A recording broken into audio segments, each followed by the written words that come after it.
បន្ទាប់មក Eddie និង Venom បានប្រើវិធីពិសេសមួយដើម្បីឲ្យ Venom ត្រឡប់មករួមបញ្ចូលជាមួយ Eddie វិញបន្ទាប់ពីបានរួមគ្នាម្ដងទៀតបេសកកម្មសំខាន់របស់ពួកគេគឺរារាំង Drake និងផែនការរបស់ Riot នៅតាមផ្លូវ Venom បានប្រាប់ Eddie ពីគោលបំណងពិតរបស់ Riot គឺចង់អំពាវនាវឲ្យពូជ Symbiote ទាំងអស់មកឈ្លានពានផែនដី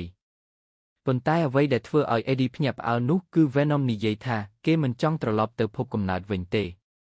នៅលើភពរបស់ខ្លួន Venom គ្រាន់តែជាអ្នកបរាជ័យម្នាក់ប៉ុណ្ណោះប៉ុន្តែនៅលើផែនដីគេបានក្លាយជាអ្នកខ្លាំងដែលមនុស្សគ្រប់គ្នាខ្លាចដូច្នេះ Venom សម្រេចចិត្តនៅលើផែនដីនឹងក្លាយជាអ្នកការពារដ៏សាហាវរួមជាមួយ Eddie នៅពេលនោះ Drake កំពុងរាប់ថយក្រោយដើម្បីបាញ់បង្ហោះរ៉ុកែតបុគ្គលិកម្នាក់បានដឹងថាមានអ្វីមិនប្រក្រតីហើយព្យាយាមបញ្ឈប់ប្រព័ន្ធប៉ុន្តែត្រូវ Riot សម្លាប់ភ្លាម Riot បំលែងដៃរបស់ខ្លួនទៅជាអាវុធដ៏ធំហើយសម្លាប់បុគ្គលិកជាច្រើនអ្នកយ៉ាងឃោរឃៅ Drake ប្រញាប់ឡើងរ៉ុកែតប៉ុន្តែ Venom បានបង្ហាញខ្លួននិងរារាំងគាត់ Riot បំលែងដៃជាអាវុធធំវាយប្រហារ Venom ការប្រយុទ្ធដ៏សាហាវក៏ផ្ទុះឡើងទោះ Venom តស៊ូយ៉ាងខ្លាំងក៏ដោយ Riot នៅតែមានកម្លាំងខ្លាំងជាងហើយវាយ Venom ឲ្យដាច់ចេញពីរាងកាយរបស់ Eddie នៅពេលគ្រោះថ្នាក់បំផុត Eddie បានរត់ទៅរក Venom ហើយរួមបញ្ចូលជាមួយគ្នាវិញការប្រយុទ្ធបន្តកាន់តែសាហាវ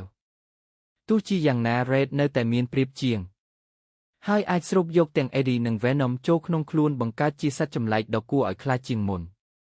Riot លោតឡើងទៅលើរ៉ុកែតដែលជិតបាញ់បង្ហោះខណៈដែលគ្រប់យ៉ាងហាក់ដូចជាអស់សង្ឃឹម Annie បានប្រើឧបករណ៍បំពងសំឡេងបញ្ចេញរលកសំឡេងព្រៃកង់ខ្ពស់ដោយសារ Symbiote ខ្សោយចំពោះសំឡេងប្រភេទនេះ Riot និង Venom ក៏បែកចេញពីម្ចាស់រាងកាយហើយធ្លាក់មកដី Drake ដែលលែងមាន Riot មិនអាចយកឈ្នះ Eddie បានទេប៉ុន្តែមុនពេល Eddie បិទប្រព័ន្ធបាញ់បង្ហោះ Riot បានរួមបញ្ចូលជាមួយ Drake ម្ដងទៀតហើយឡើងចូលទៅក្នុងរ៉ុកែតនៅពេល Eddie ជិតអស់សង្ឃឹម Venom បានត្រឡប់មកវិញនិងជួយសង្គ្រោះគាត់បន្ទាប់មក Venom លោតឡើងទៅលើរ៉ុកែតដែលកំពុងហោះ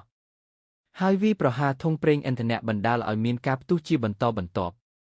Riot និង Drake ត្រូវបានឆេះក្លាយជាភេសក្នុងការផ្ទុះដ៏ធំដើម្បីការពារ Eddie នោះ Venom បានប្រើរាងកាយរបស់ខ្លួនទប់ស្កាត់អណ្ដាតភ្លើងដ៏ខ្លាំង Eddie ត្រូវបានជួយសង្គ្រោះខណៈដែល Venom ហាក់ដូចជាបានលះបង់ខ្លួនឯងប៉ុន្តែ Venom មិនបានបាត់បង់ជីវិតពិតប្រាកដនោះទេនៅចុងបញ្ចប់ Eddie បានជួបអតីតសង្សាររបស់គាត់ Annie ហើយព្យាយាមសុំត្រូវគ្នាវិញ